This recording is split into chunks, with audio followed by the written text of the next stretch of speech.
जय हिंद दोस्तों। जैसा कि आप लोग को पता होगा, आज है 20 जनवरी। तो 20 जनवरी की जितने भी मोस्ट करंट अफेयर्स के क्वेश्चन हैं, उन पे एक-एक करके बात किया जाएगा। और साथ में जो भी बच्चे वनडे एग्जाम की तैयारी कर रहे हैं, उनके लिए अति महत्वपूर्ण क्लास है, ठीक है? तो यहाँ पे देख सकते हैं ये 20 जनवरी 2026 का करंट अफेयर के टोटल पीडीएफ है। आपको पीडीएफ कहाँ पे मिलेगा, वो सारा कुछ बात की जाएगी। तो इसमें आपके लिए क्या है, करंट अफेयर्स के 10 क्वेश्चन है, स्टैटिक जीके के 5 क्वेश्चन है। सभी प्रश्न एमसीक्यूआई में आपको मिलेंगे, ठीक है? फिर प्रत्येक प्रश्न के संक्षिप्त व स्पष्ट व्याख्या भी की जाएगी। अब बात की जाए उसके बाद, तो नियमित आपको पीडीएफ और क्विज नोट्स के लिए आपको क्या करना पड़ेगा, हमारे टेलीग्राम ग्रुप से जुड़ना पड़ेगा। व्हाट्सएप ग्रुप जो बच्चे चलाते हैं, व्हाट्सएप चैनल, उससे भी आप जुड़ सकते हैं, व्हाट्सएप चैनल से भी। और यूट्यूब चैनल को तो जरूर सब्सक्राइब करके आप लोग रखिएगा, ठीक है? आपको नियमित पीडीएफ हुआ, क्यूज हुआ और नोट्स आपको टेलीग्राम ग्रुप पे हमारे मिलता रहेगा। तो टेलीग्राम ग्रुप का लिंक आपको डिस्क्रिप्शन में मिल जाएगा। तो 20 जनवरी के जितने भी मोस्ट करंट अफेयर, जैसे कि आप लोग जो बच्चे तैयारी कर रहे हैं, एसएससी जीडी के हो गया, यूपी पुलिस का हो गया, यूपी होमगार्ड का हो गया, ग्रुप डी की होगी, सभी वनडे एग्जाम की जो भी प्रतियोगिता परीक्षाओं की तैयारी कर रहे हैं, उनके लिए अति महत्वपूर्ण क्लास है। तो यहाँ पे पहले क्वेश्चन पे चलते हैं। पहला क्वेश्चन आप लोग के लिए है, जो कि यहाँ पे पहला क्वेश्चन देख सकते हैं।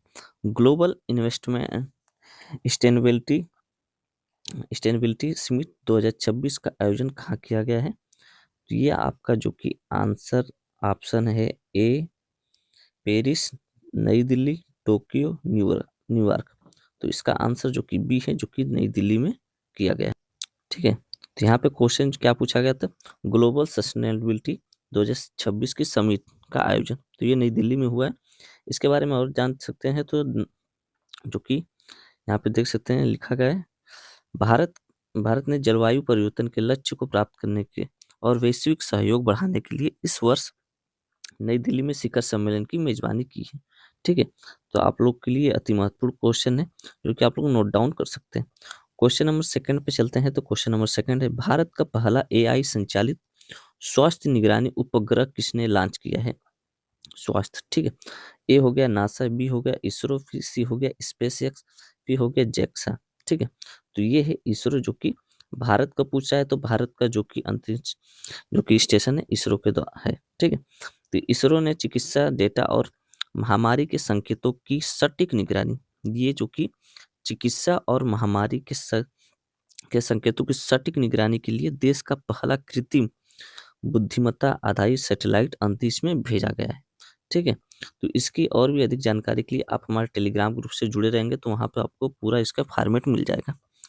अब बात की जाए क्वेश्चन नंबर अगले पे, तो क्वेश्चन नंबर अगला है जो कि आप लोग के लिए यहाँ पे खेलो इंडिया यूथ गेम 2026 की पदक तालिका में कौन शीर्ष पर रहा है? तो ए है हरियाणा, बी है महाराष्ट्र, सी है उत्तर प्रदेश, डी है केरल। तो जो कि ऑप्शन नंबर 20 का सही है, जो कि महाराष्ट्र है। महाराष्ट्र ने खेलो इंडिया इस संस्करण में सर्वाधिक स्वर्ण और कुल पदक जीतकर प्रथम स्थान प्राप्त किया है, ठीक है? तो महाराष्ट्र जो कि खेलो इंडिया यूथ गेम का जो कि पदक तालिका में शीर्ष स्थान पर रहा है। क्वेश्चन नंबर अगले पे चलते हैं। तो क्वेश्चन नंबर अगला है, डब्ल्यूईएफ 2026 की बैठक मुख्य विषय थीम क्या थी? तो ये है ऑप्शन नंबर ए, जो कि देख सकते हैं, रीबिल्डिंग ट्रस्ट, इंटेलिजेंट इकोनॉमी, फिर डिजिटल इंडिया, फिर क्लाइमेट एक्शन, ठीक है? तो इसका जो कि ऑप्शन जो कि आपने देख लिया, आंसर जो इसका सही है, जो कि ऑप्शन नंबर बी है, इंटेलिजेंट इकोनॉमी, ठीक है? विश्व आर्थिक मंच की 2026 की बैठक बैठक अर्थव्यवस्था में आर्टिफिशियल इंटेलिजेंट एआई की भूमिका पर केंद्रित है, ठीक है? समझ गए आप लोग ना? अब क्वेश्चन नंबर अगले पे चलते हैं। तो क्वेश्चन नंबर अगला है, भारतीय रिजर्व बैंक आरबीआई के नए डिप्टी गवर्नर के रूप में किसे चुना गया है? ए है राजेश कुमार, बी है अमित शर्मा, सी है सुमित सिन्हा, डी है आर के वेंकटेश, ठीक है? तो ए है जो कि राजेश कुमार, जो कि अनुभवी बैंकर राजेश कुमार को 3 वर्षों के लिए तो 3 वर्षों के लिए मौद्रिक नीति और बैंकिंग पर्यवेक्षण की जिम्मेदारी दी गई है। तो इनको जो कि 3 वर्ष के लिए मौद्रिक नीति और बैंकिंग पर्यवेक्षण की जिम्मेदारी दी गई है। अब क्वेश्चन नंबर 5वां हो गया। क्वेश्चन नंबर 5वां के बाद 6वां पे चलते हैं। तो 6वां में देख सकते हैं, जो कि क्वेश्चन नंबर 6वां है, भारत का मिशन समुद्रयान कितनी गहराई तक शोध करेगा? ए हो गया 3000, बी हो गया 5000 मीटर, सी हो गया 6000 मीटर, आठ है डी है 8000 मीटर। ठीक है, तो 6000 मीटर जो कि ऑप्शन नंबर सी है। ये मिशन समुद्र की गहराई में दुर्लभ खनिजों की खोज के लिए मत्स्य मत्स्य 6000 नामक पनडुब्बी का उपयोग कर रहा है। ठीक है, तो मिशन जो कि समुद्रयान की गहराई नापने के लिए चूंकि 6000 मीटर पे जो कि ये दुर्लभ खनिजों की खोज के लिए तैयार किया गया है। क्वेश्चन नंबर अगले पे चलते हैं, तो क्वेश्चन नंबर अगला देख सकते हैं, एक जिला एक खेल। ठीक है, यहाँ पे देखिए, एक जिला एक खेल ओडीओएस योजना किस राज्य से संबंधित है? ए है बिहार, बी है उत्तर प्रदेश, सी है राजस्थान, डी है पंजाब। तो बी जो कि आंसर सही है, उत्तर प्रदेश। उत्तर प्रदेश सरकार ने स्थानीय स्तर पर खेल प्रतियोगिताओं को ओलंपिक के लिए करने हेतु इस योजना का विस्तार किया। तो देखिए, ये भी क्वेश्चन आप लोग के लिए जो यूपी होमगार्ड की तैयारी कर रहे हैं, यूपी पुलिस की तैयारी की, यूपीएसआई के लिए, तो ये क्वेश्चन जरूर पूछा जाएगा, जो कि आप लोग जरूर नोट डाउन करके रखिए रहिएगा। ठीक है, इसका पीडीएफ आपको टेलीग्राम पे मिल जाएगा। उसके बाद अगले क्वेश्चन पे चलते हैं, तो अगला क्वेश्चन है, पासपोर्ट इंडेक्स 2026 में भारत का स्थान क्या रहा?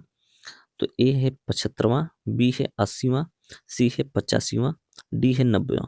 तो ये जी जो कि बी ऑप्शन सही है, 80वां, जो कि पासपोर्ट इंडेक्स 2026 का स्थान। ठीक है, भारतीय पासपोर्ट की वैश्विक शक्ति में वृद्धि हुई है, जिससे अब भारतीय नागरिकों को अधिक देशों में वीजा मुक्त यात्रा पर कर सकते हैं। ठीक है, तो क्वेश्चन नंबर ये भी आपका सही हो गया, 8वां नंबर। क्वेश्चन नंबर अगले पे चलते हैं, तो अगला दे सकते हैं, विश्व का सबसे ऊंचा रेलवे पुल किस नदी पर बना है? ए हो गया झेलम, बी हो गया चिनाब, डी सी हो गया रावी, डी हो गया सतलज। जो कि चेनम आप लोग को पता होगा, कुछ महीने पहले ही मोदी जी के द्वारा जो सबसे बड़ा पुल था उनका उद्घाटन किया गया। तो ये जम्मू कश्मीर में स्थित ये पुल एफिल टावर से भी ऊंचा है और कश्मीर को कन्याकुमारी से रेल मार्ग द्वारा जोड़ा गया है। ठीक है, तो ये आप लोग को पता होना चाहिए, जो कि चेनाब नदी पर ही बना है। ठीक है, क्वेश्चन नंबर 10 पे चलते हैं, तो क्वेश्चन नंबर 10 है, आप देख सकते हैं, डिजिटल इंडिया एक्सपो 2026 में किस तकनीकी पर सर्वाधिक जोर दिया गया है?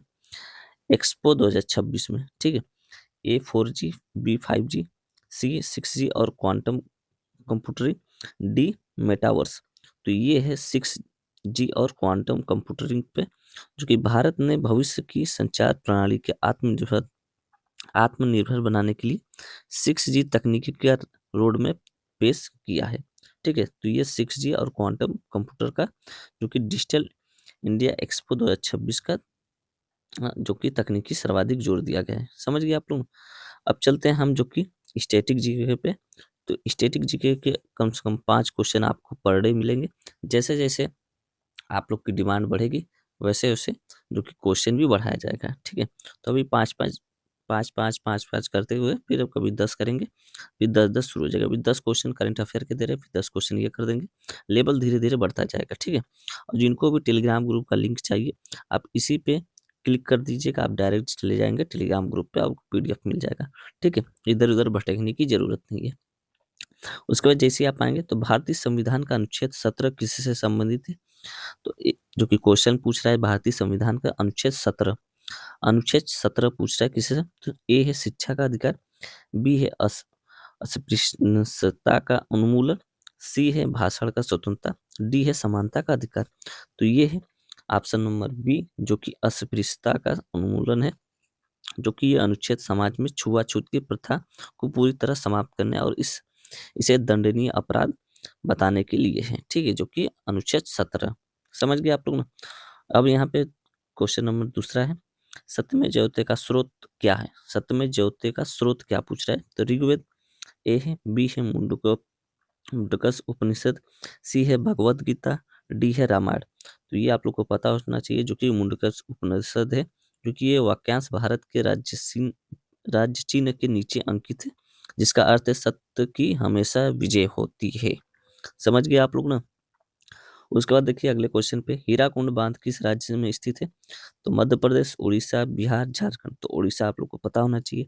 ये महानदी पर दुनिया का सबसे लंबा लंबा मिट्टी का बांध है।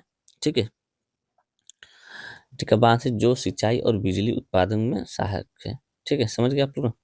उसके बाद देखिए अगला क्वेश्चन है, प्रकाश संश्लेषण के दौरान कौन सी गैस निकलती है? तो ए हो गया कार्बन डाइऑक्साइड, बी हो गया ऑक्सीजन, सी हो गया नाइट्रोजन, डी हो गया मीथेन। ठीक है, बी जो कि ऑक्सीजन है, जो कि पौधे सूर्य के प्रकाश की मदद से अपना भोजन बनाते हैं और समय बनाते हैं बनाते समय वातावरण में ऑक्सीजन O2 छोड़ते हैं। समझ गए आप लोग ना, ये भी क्वेश्चन अति महत्वपूर्ण था। उसके बाद क्वेश्चन नंबर अगला है, जो कि मगध के हर्षक वंश का संस्थापक कौन है? तो बिंबिसार है, अजातशत्रु है, महापद्म नंद है, चंद्रगुप्त मौर्य है। तो ये जो ऑप्शन नंबर ए सही है, जो कि बिंबिसार इसके हैं। ठीक है, बिंबिसार ने मगध को एक शक्तिशाली साम्राज्य बनाने की शुरुआत की थी, और वह महात्मा बुद्ध के समकालीन थे। समझ गए आप ना। क्वेश्चन नंबर 5वां भी आपके लिए हो गया, तो इस नोट्स को भी जरूर आप लोग पढ़ लीजिए। ठीक है, और वीडियो में किसी भी प्रकार को कमी नजर आए तो जरूर कमेंट करके बताइए, और चैनल पे नए हैं तो चैनल को जरूर सब्सक्राइब कर लीजिए। अभी आने वाली जो भी भर्तियों का अपडेट है आपको मिलती रहेगी। मिलते हैं नेक्स्ट वीडियो पे नेक्स्ट टॉपिक के साथ। जय हिंद, जय भारत। इसका पीडीएफ आपको टेलीग्राम ग्रुप में हमारे मिल जाएगा, तो टेलीग्राम ग्रुप में जरूर जुड़ जाइएगा। हमारा यूट्यूब चैनल आप लोग को पता होगा, PYQ बाई पवन सर। ठीक है, जय हिंद, जय भारत।